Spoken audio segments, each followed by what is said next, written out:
द्वारका में उस दिन समुद्र कुछ अधिक ही शांत था। लहरें जैसे किसी गूढ़ रहस्य को अपने भीतर समेटे थीं। श्री कृष्ण प्रातःकाल अकेले समुद्र तट पर आए।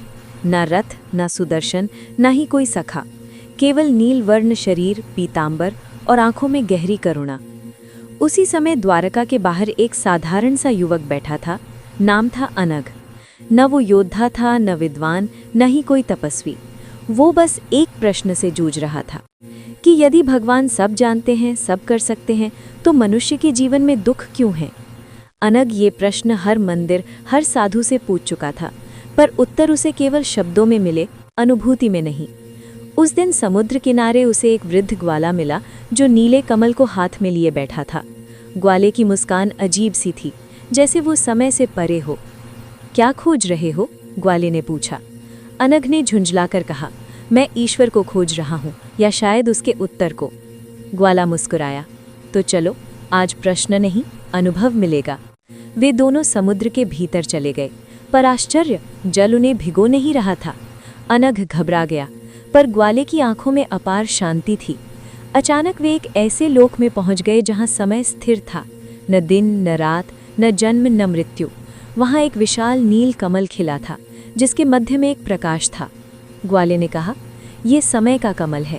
इसमें हर प्राणी का एक क्षण बंधा है, वो क्षण जब वो ईश्वर को याद करता है। अनघ ने देखा, कमल की पंखुड़ियों पर असंख्य चित्र उभर रहे थे। किसी माँ का आंसू, किसी किसान की थकान, किसी राजा का अहंकार, किसी बच्चे की हंसी।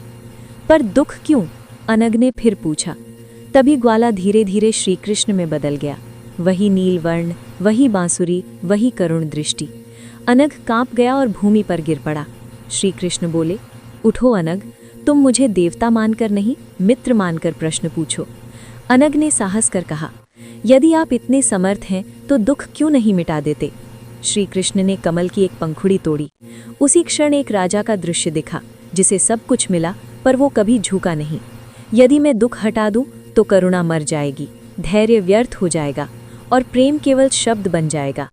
फिर दूसरी पंखुड़ी, एक गरीब स्त्री जो दुख में भी दूसरों को भोजन करा रही थी। देखो, कृष्ण ने कहा, दुख मनुष्य को तोड़ता नहीं, मनुष्य का सच प्रकट करता है। अनघ की आंखों से आंसू बहने लगे।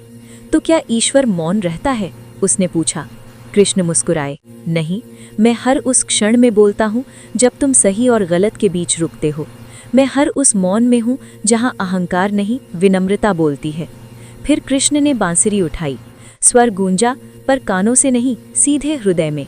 अनघ ने देखा, वही ग्वाला, वही कृष्ण, वही लोक, सब विलीन हो रहा है। क्षण भर में वो फिर उसी समुद्र तट पर था, हाथ में केवल एक नील कमल। द्वारका में लोग कहने लगे, अनघ बदल गया है। अब वो न प्रश्न करता है, न शिकायत। जब उससे कोई पूछता, ईश्वर कहाँ है, वो मुस्कुरा कर कहता, जहाँ तुम अपने दुख से भागते नहीं, वहीं श्री कृष्ण खड़े होते हैं।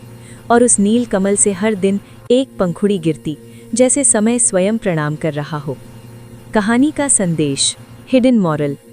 श्री कृष्ण केवल युद्ध या चमत्कार में नहीं, द्वंद्व और निर्णय के क्षण में मिलते हैं। दुख दंड नहीं, आत्मा का दर्पण है। ईश्वर उत्तर नहीं देता, दृष्टि बदल देता है। यदि कहानी आपको छू जाए तो लाइक, शेयर और सब्सक्राइब ज़रूर करें। श्री कृष्ण की नई नई प्रेरणादायक कहानियों के लिए चैनल से जुड़े रहें।